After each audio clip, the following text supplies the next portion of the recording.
Happy you could join us. We are with Greg Engert, beer director for the Neighborhood Restaurant Group, a food and wine sommelier of the year. The group includes where we are, Blue Jacket Brewery, the Arsenal downstairs. Of course, you've got Church Key and Birch and Barley on 14th near Logan Circle.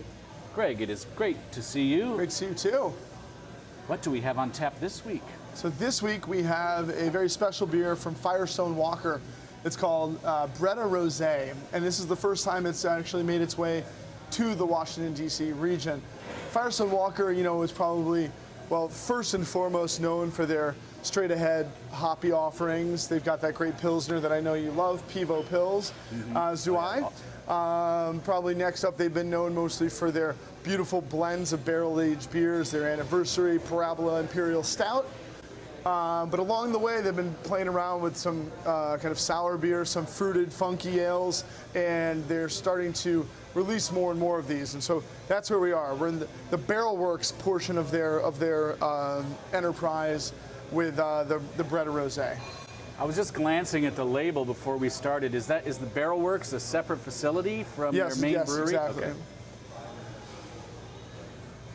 Lovely color.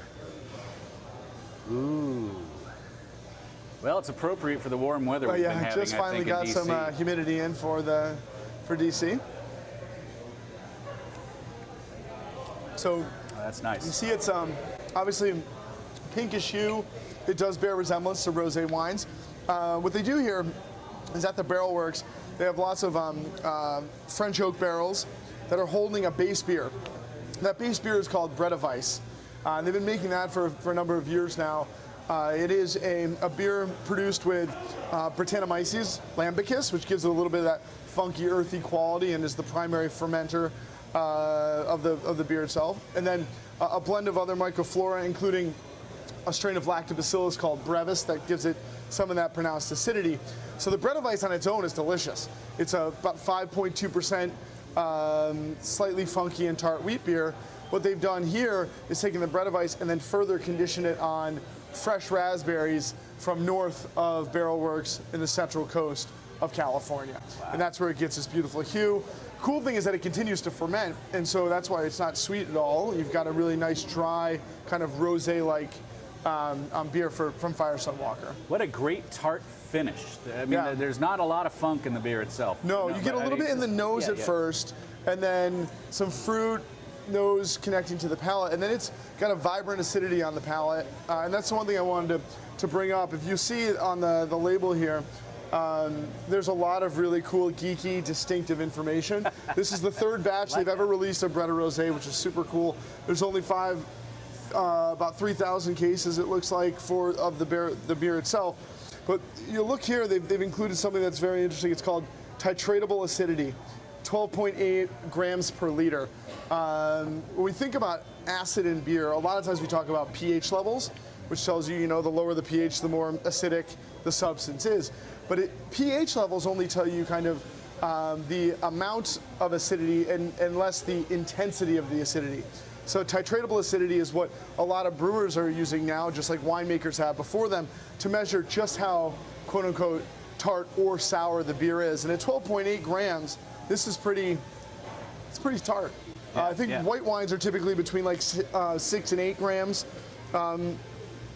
Actually, no, a little bit higher, like 7 to 9 grams per liter. Red wines could be 6 to 8 grams. So at just almost 13 grams per liter, this has got some palpable tartness to it. Yeah, some people might sort of screw up their face and think. I mean, for some people, I could see how it'd be a little on the overly tart side, but for me, and I think I'm pretty middle of the road.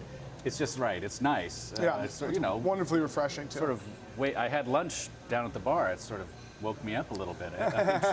What does this ring in at? Only 5.2% alcohol. So really 5.3% alcohol. So really refreshing and light on the palate. Like we said before, it's a really delicious beer. These guys do so much great stuff. What would you pair this with? I like to think of this in the same way as I think of like a nice dry rosé. And being summertime, it's going to be great with meats. If you think of like, you get like a plate of prosciutto thinly sliced with some like melon, some fresh melon, it would be excellent with this. We're always kind of looking for beers that can handle tomato acidity and tomato-based substances. So this is a great beer with just like classic basil mozzarella pizza. Fantastic with a lighter pastas. with a tomato-based sauce, or not, like risotto would cut into the richness really well.